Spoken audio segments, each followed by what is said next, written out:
Bienvenidos a todos. Hoy vamos a charlar un poquito de CO2, que cada vez está más presente en nuestro rubro.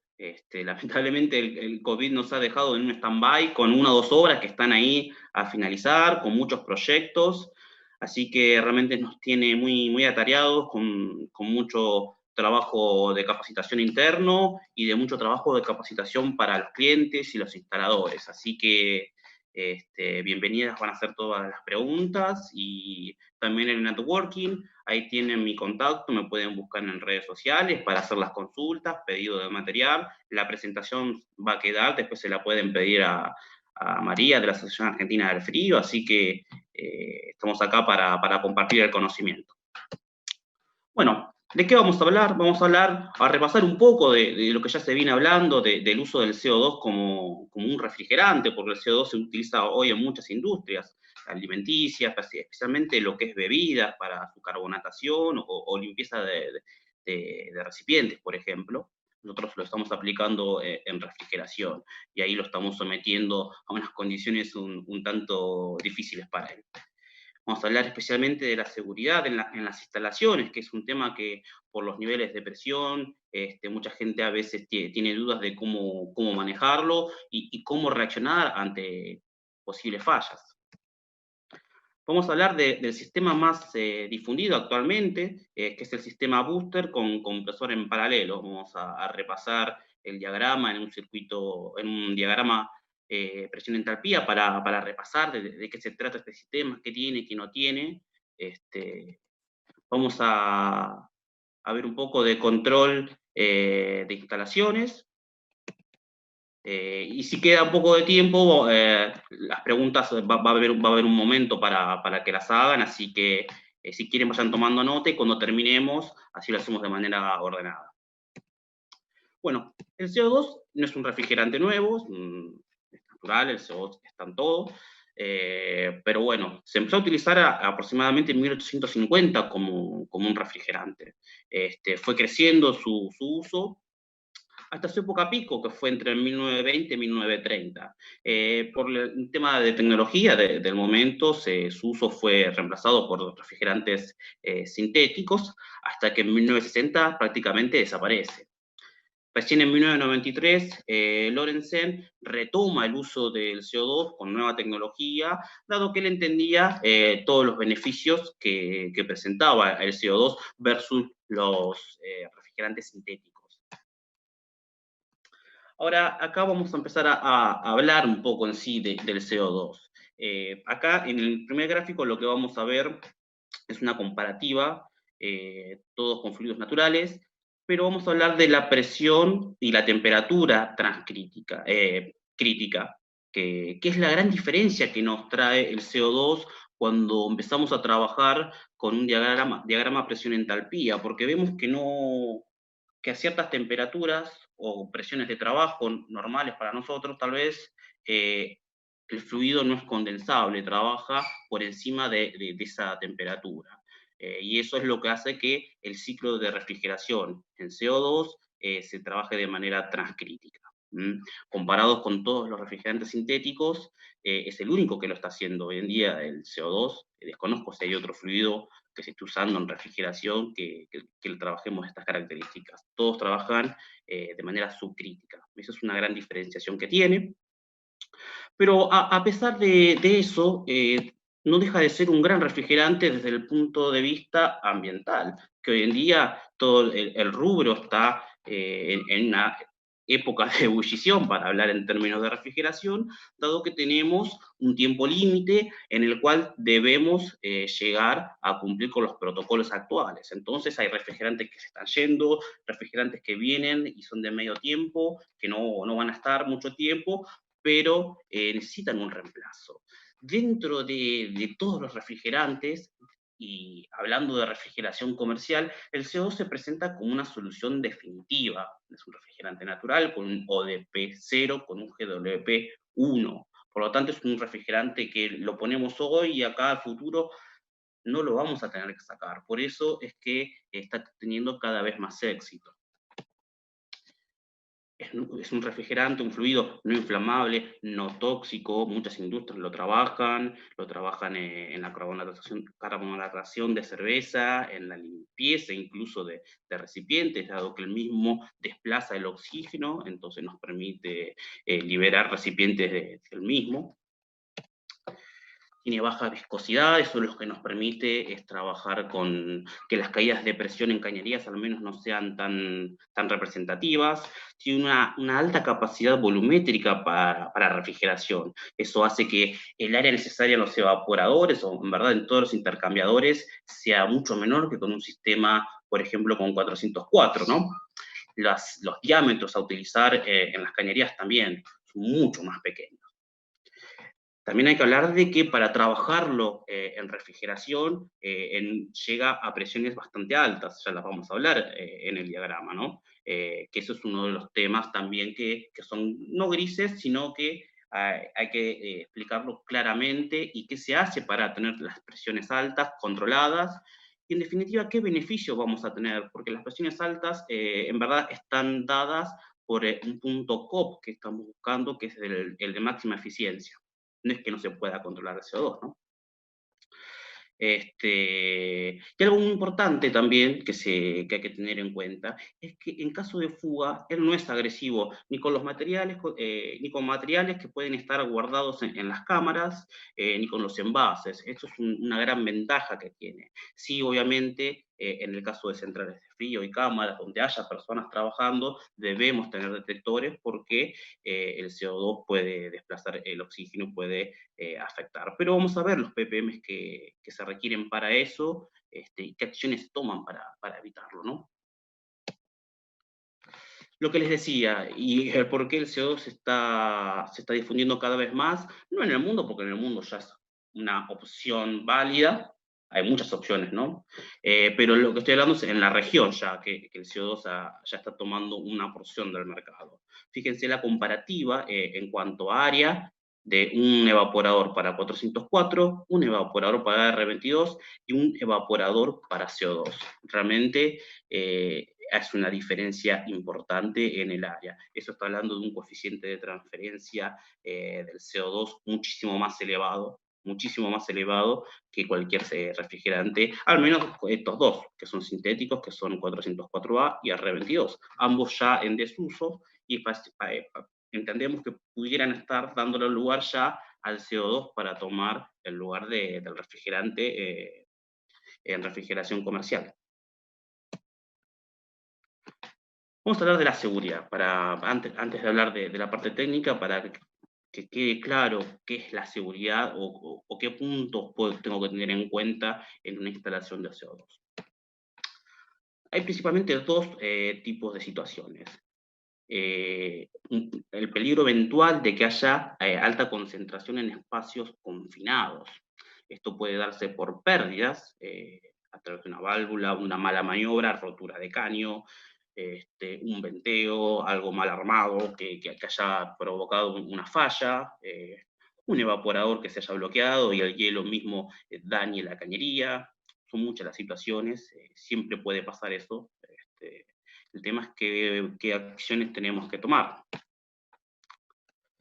Y una de las causas también puede ser una mala maniobra que conlleve a que el CO2 en fase líquida quede atrapado dentro de tubería.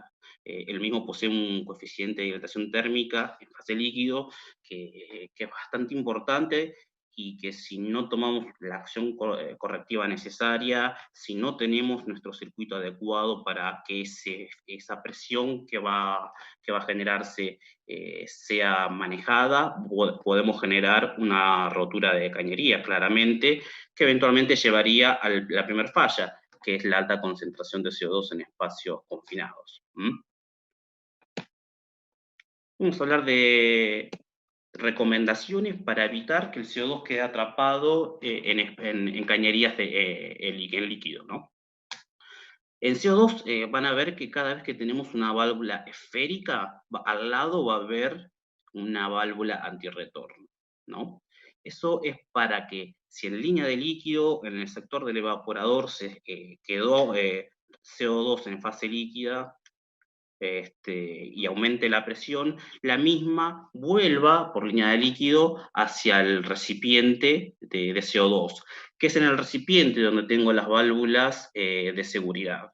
Entonces, de esa manera, en el caso de que hubiera una mala maniobra, haya pasado algo extraño en el sistema de control y me quede líquido, el mismo tenga un camino de escape que no fuerce mecánicamente a la rotura de la cañería, aunque las cañerías tienen rango de presión de trabajo óptimo para que no pase eso. En el caso de que eso resulte de esa manera, deberemos instalar siempre válvulas antirretornos en sentido contrario en línea de líquido, para que toda esa posible CO2 que empieza a aumentar la presión, sea derivado a un lugar que va a ser el recipiente, que ahora vamos a ver cómo es, que es donde están las válvulas de venteo. Entonces ahí vamos a poder ventearlo y no vamos a tener ningún tipo de problema.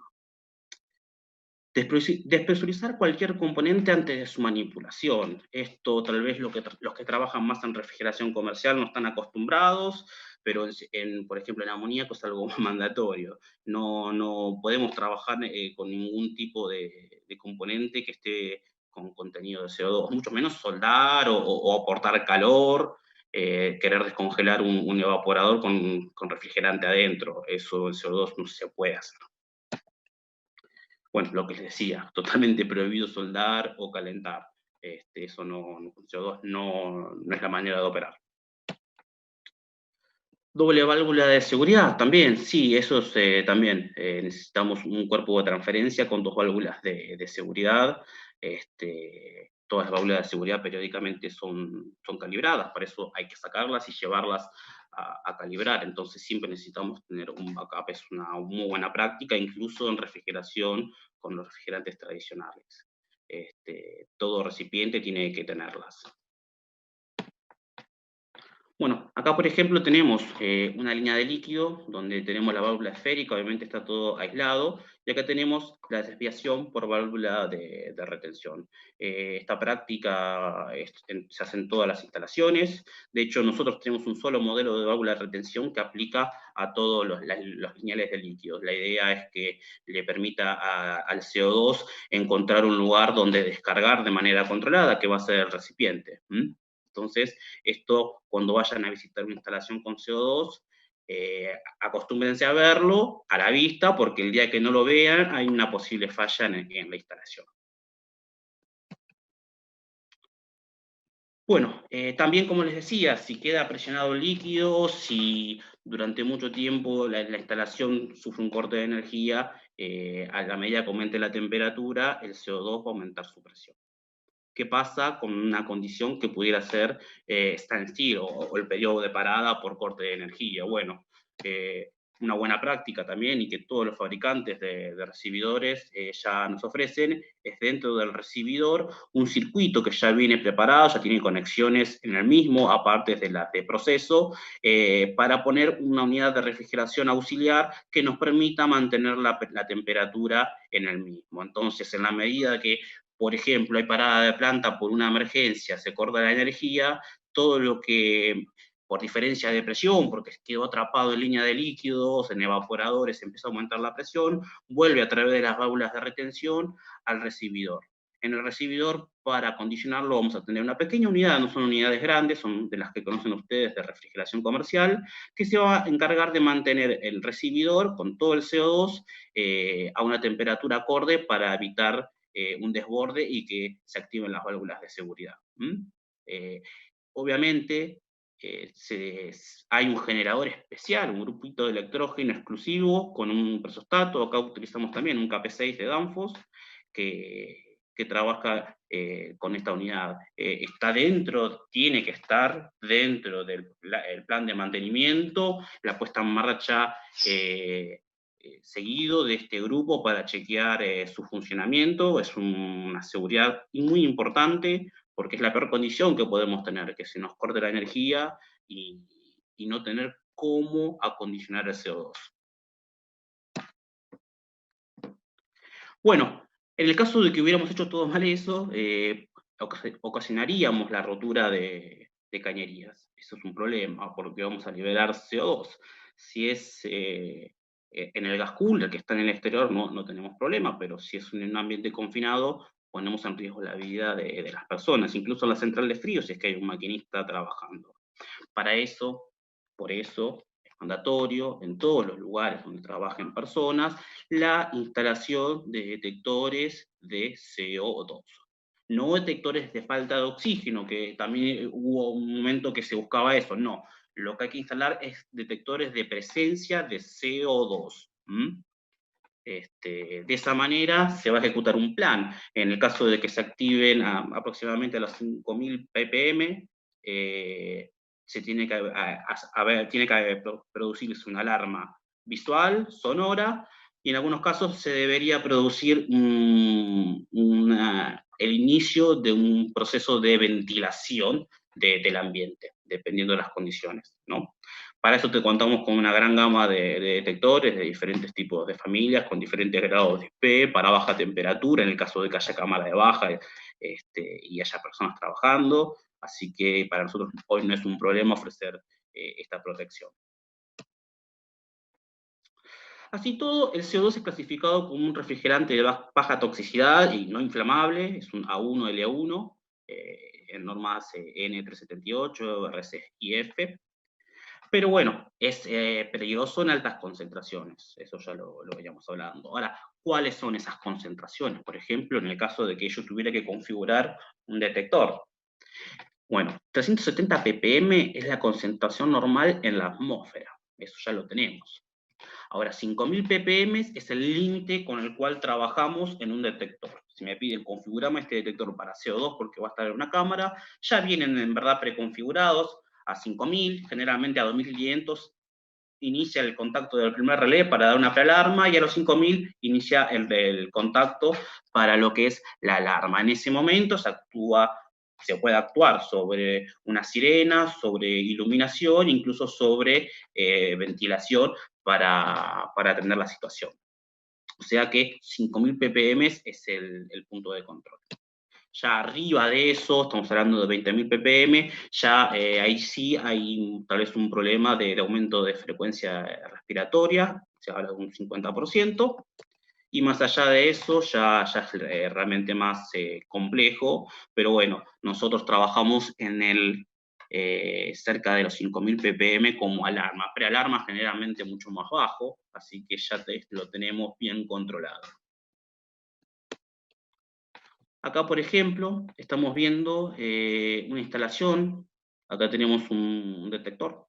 El CO2 es más pesado que el oxígeno, que el ambiente. Entonces, rápidamente va para abajo. Es por eso que muchas veces se utiliza en muchas industrias en recipientes, bidones, tanques, se inyecta CO2 para que se deposite en la parte inferior y por la parte superior empieza a expulsar el oxígeno, en el caso de que el fluido que va a ingresar luego del CO2 no debiera estar en contacto con el oxígeno porque pudiera oxidarlo, pudiera alterarlo. Es por eso que siempre estaba la duda, en una cámara de frío, ¿dónde pongo el detector de CO2? Algunos creían que era cerca del evaporador para que lo detecte más rápido, pero no, la norma dice que hay que instalarlo a aproximadamente entre 10 y 15 centímetros al ras del piso. Por ejemplo, lo que están viendo es una mala instalación donde lo pusieron a un nivel alto. Esto es una sala de máquinas, pero no es la ubicación, siempre es abajo. Generalmente están abajo en las centrales de frío lo van a encontrar, y bueno, obviamente en las cámaras. En las cámaras hay que tener cuidado, ya sabemos, en la cámara hay pallets, hay equipos de movimiento, hay que tener en cuenta eso, ver dónde instalarlo para que no reciba un golpe y nos quede fuera de operación. Generalmente esto viene comunicado por un cable que en nuestro caso es para protocolo Modbus, para llevarlo al System Manager del supermercado, y a través de él también tener, para empezar, los niveles de CO2 que se están manejando, porque nos da medición en tiempo real, y bueno, si se activan o no se activan los relés. Generalmente ponemos alarmas mucho más bajas como para ver si hay una pérdida pequeña y tenemos un nivel o un aumento en el nivel de CO2, ya generar una alarma que se disparen los correos y que se tomen las medidas necesarias, ¿no?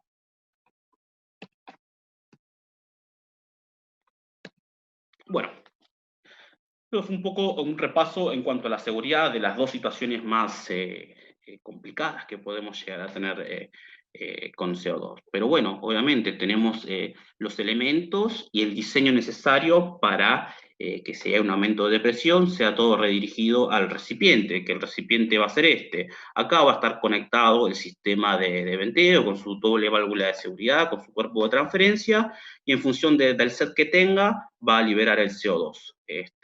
Así que eso es todo. En las líneas de líquido, acá tenemos que tener las válvulas check para que en el caso de que quede aprisionado, todo vuelva aguas arriba al punto donde, en verdad, toda hasta la central va a terminar descargando acá, y ahí podamos manejar este CO2. ¿Mm? Bueno, este diagrama representa fácilmente lo que es un sistema booster, en el cual la etapa de baja temperatura descarga sobre la succión de media temperatura, que es esta, ¿no? Esto no es algo que se haya inventado por el CO2, hay instalaciones, pero muchos supermercados acá que tienen este tipo de sistema, no con compresor en paralelo, pero sí un booster tradicional con R22. Hay muchos Carrefour que los tienen, y otras instalaciones también, así que esto no es una novedad, ¿no? Pero bueno, la compresión paralela es el primer paso en el desarrollo de los sistemas de CO2 para climas cálidos, ¿no?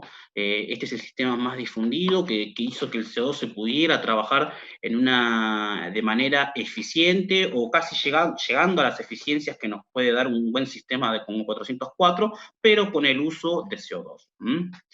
Estos sistemas dan una mejora significativa comparado a lo anterior, que directamente no tenía compresor en paralelo, es el mismo sistema pero sin compresor. Además de esto, se produce una reducción importante de volumen de aspiración. Si tuviéramos un sistema de misma capacidad, con una configuración sin compresor en paralelo, este compresor o uno o dos más pasarían a la central de media. La gran ventaja que tenemos es la reducción en la potencia necesaria del motor. ¿Mm?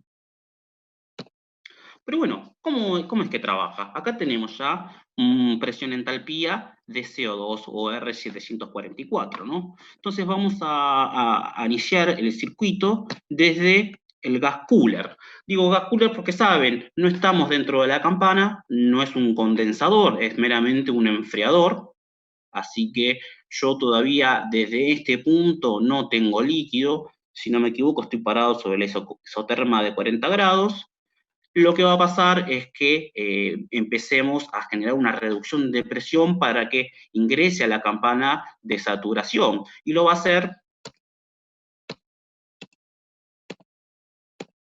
con un título no muy bueno. Voy a tener tal vez un 50% de líquido, acá lo pueden ver, y 50% de gas.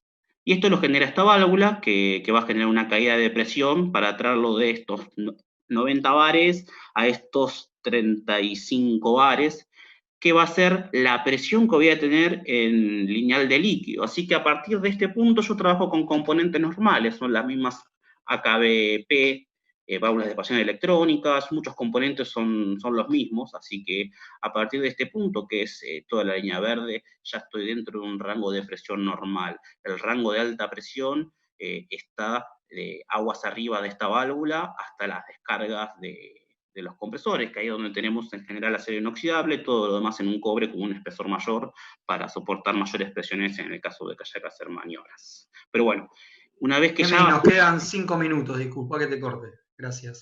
Bueno, una vez que ya tenemos la división del estado gaseoso y estado líquido, lo que va a pasar es, por un lado, vamos a tener que el gas, porque no, como les dije, no tengo buen título, el gas lo tengo que volver a enviar a la central de frío. Hay dos opciones acá, dependiendo del grado de apertura de esta válvula, que es la válvula de bypass, en función del trabajo que haga, va a estar trabajando la válvula o va a arrancar un compresor, ¿no? La diferencia que con el sistema tradicional es que cuando la válvula supere el 30%, va a arrancar el compresor, ¿no? La válvula lo que hace es generar la caída de presión de este punto, que son 35, un poco más, al punto que se equivale a la presión de media, para no sobrecargar la central. Cuando arranca el compresor, directamente arranca desde este punto, que es una presión más elevada, y este compresor trabaja en una relación de compresión menor, por eso es más eficiente. ¿Mm? Bueno, una vez que ya tenemos líquido, acá vamos a salir con líquido, que es común a lo que es baja y lo que es media. Realmente los componentes son iguales. De hecho, hoy nuestra familia KBP es la misma válvula para 404 que para CO2, así que compartimos todo. Se va a producir el intercambio de esto que sí va a ser líquido a través del evaporador. De ahí va a ir a lo que es el lineal de succión de media y de ahí a la central. Ahí vamos a iniciar el ciclo de compresión.